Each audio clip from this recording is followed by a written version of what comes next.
Hi Neil, how are you? All right? Yeah, good. Thanks. Yeah, not too bad. Yeah. Neil, you've been through plenty of Six Nations, started plenty of Six Nations tournaments. This one very different, no crowds. How would you see it? Yeah, it's obviously disappointing, but obviously we all understand why, and rightly so. But it is what it is, and the boys are used to probably playing with no crowds at this moment in time. They played in the autumn games for their countries, and obviously they've been for their respective clubs and regions. So it is what it is. It's the same for both sides. We just need to get on with it. Of course, it's incredible to be back at the stadium. It's felt so good this week, and it's nice to be back there. But yeah, it's a big test match that we're looking forward to. In terms of the last year's difficult year, fifth in the Six Nations, 3 wins out of 10, how would you turn that round for this campaign? Right, we got to be better, full stop. There's no doubt in that. I thought we were pretty disappointing early on in the autumn. I certainly felt we got better as the autumn progressed.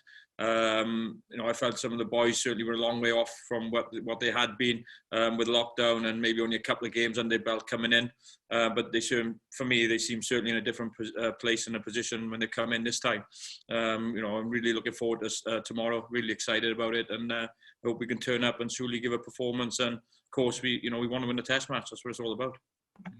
Been a bit of Irish pundits writing Wales off this week. Neil, over the years, you would have seen sort of pre-match verbal jousts between Ireland and Wales. What do you make of what's been said, and will that affect any of your preparations? Yeah, Luke just give me a bit of heads up on something. I don't really know what's going on. If I'm honest, I don't really look at things. I've never really have done. Look, at the end of the day, people are entitled to their opinions, and our form would suggest that maybe that. So that's up to them at the end of the day. And if they got an eye on something else and not on us, well, let's just hope that we can turn up and impose ourselves on the game tomorrow and make sure that Ireland know they're in a Test match. That's for sure. And it's the most experienced starting side ever with Wales, the likes of Dan Lydiate coming back, Ken Owens. Is that the way to go tomorrow? Is that going to be important, do you think, in the start of a Six Nations match? Yeah, I think so. I think experience plays a huge part in games at this level. Obviously, Ken has been awesome for Wales for a long, long time. Dan has been very unlucky over a long period with a lot of injuries, but yet he's come back this season. He's playing very, very well for the Ospreys, and he looks very, very fit. And he's very hungry to play. So, he's been a big player for Wales for a long time prior to his injuries. And hopefully he can, add again tomorrow and, play his part and hopefully a big performance by ourselves. After Josh was sort of taken out the squad, how has that galvanised the party, Neil, in terms of his absence? Yeah, it's just, the boys are very close. We've got a fantastic environment, a very good group. They just pulled together. There's no doubt in that. Obviously, we all feel for Josh and we understand what's gone on. But it's move forward time straight away, and it's a game to get underway. And someone else is Hallam's get the opportunity now. So Hallam's you've got good experience for us, played in a lot of Test matches. So and again, someone like Hallam's an opportunity, and it's an opportunity for him to perform tomorrow and pull the jersey on again. Thank you, Neil. Thank you. Hey Neil, it's Beth from ITV. You're right. Yeah, good. Thank you. How are you? Yeah, I don't know if I feel old or you feel old, but it's 30 years since last January 1991. Actually, on my birthday, I was 8 years old. It was my first ever match I played to watch Wales, by the way. You've been in this game 30 years with Wales. How's your hunger? Oh, I enjoy it. I'm not going to lie to you. I'm excited for tomorrow. I'm not. Look, I'll be honest with you, I was nervous yesterday. I've been nervous early on in the week. Probably Wednesday when we went back to the stadium for the first time in a year. Nervous yesterday, and I'm certainly nervous today. I'm excited. I'm not going to lie to you. I know I'm getting on a bit. I understand that. And I've been around a while. I understand that as well. But the hunger doesn't change for myself. I'm desperate for the boys to do well. Desperate for the boys to perform. I want us to kick well. That doesn't change from my perspective. And I'm really excited about tomorrow. I'm really looking forward to it. Listen, I know what it's like playing in an empty stadium, playing hockey for Wales. But Wayne Pivac said this week that you're going to have to bring your own intensity to the game tomorrow. Have you seen a difference this week in training? I believe so. I think I've seen a difference in the last 2 weeks since we've been in. As we said, some of the autumn stuff, especially early on, probably lacked that, or we did lack that, sorry. But as the autumn progressed, we certainly got better. But since we've come in, I certainly think we're at a different level, if I'm honest with you. A level that probably underlines it's a Six Nations tournament. We've got a very tough game at home against a very good side. And obviously, possibly a Lions looming as well. So definitely see an edge in the players and a good edge. And let's hope that that's to the fore tomorrow. And how do you do that as coaches? Because, rugby is a contact sport. Is it something that basically you turn up to when it's there, or something that you've got to really push as coaches? I think, look, a lot of the players, we've got to bring it, don't get me wrong, but the players got to bring it themselves.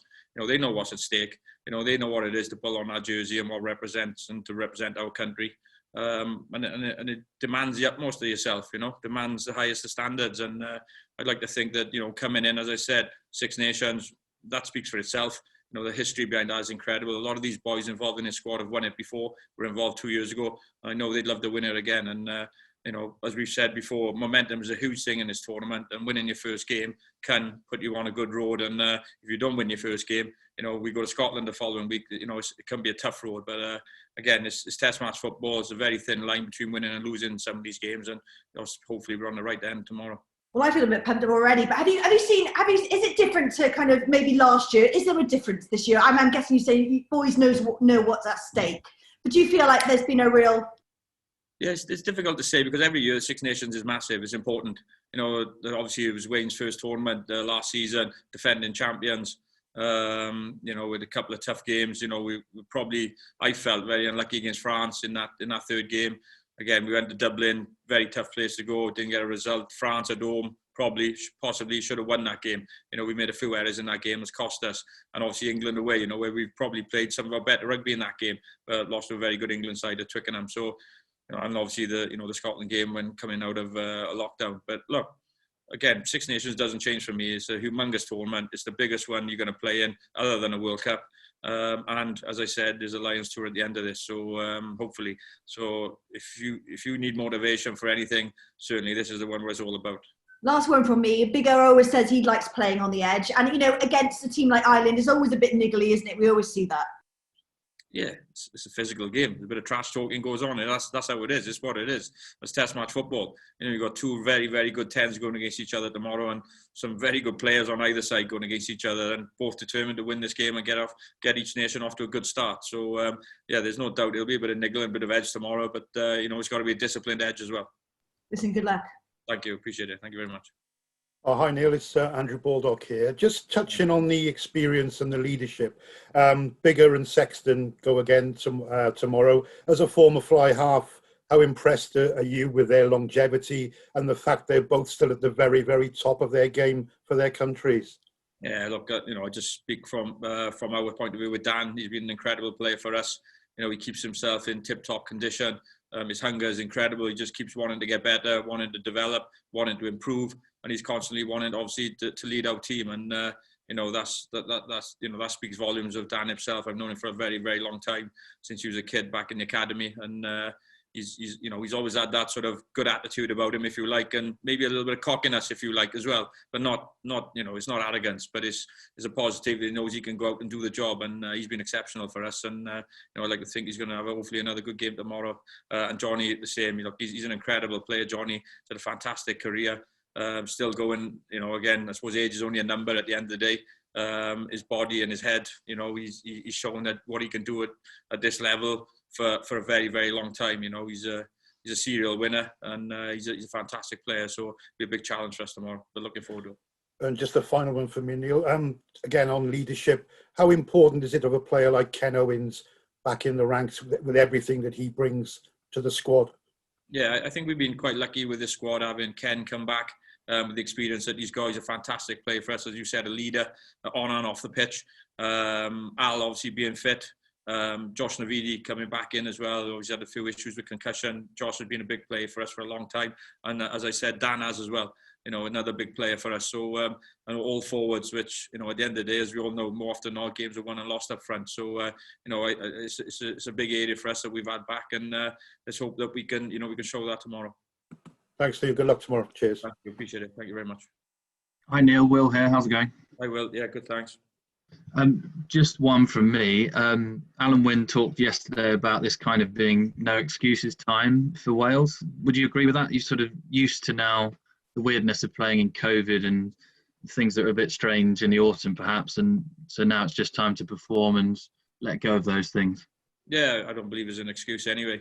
I'm not into all that. At the end of the day, it's two teams on the pitch.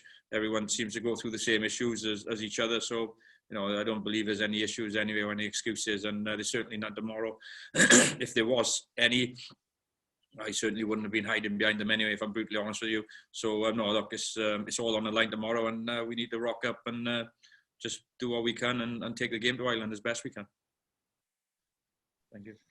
Hi Neil, just a quick one. You talked about your nerves there. Are you better now or worse than when you were a player, do you think? I'm probably a fraction better, but still pretty bad. I'm not going to lie to you, so I'll probably be even a little bit tomorrow. I can't say that, can I? So, yeah, I will be nervous. There's no doubt in that.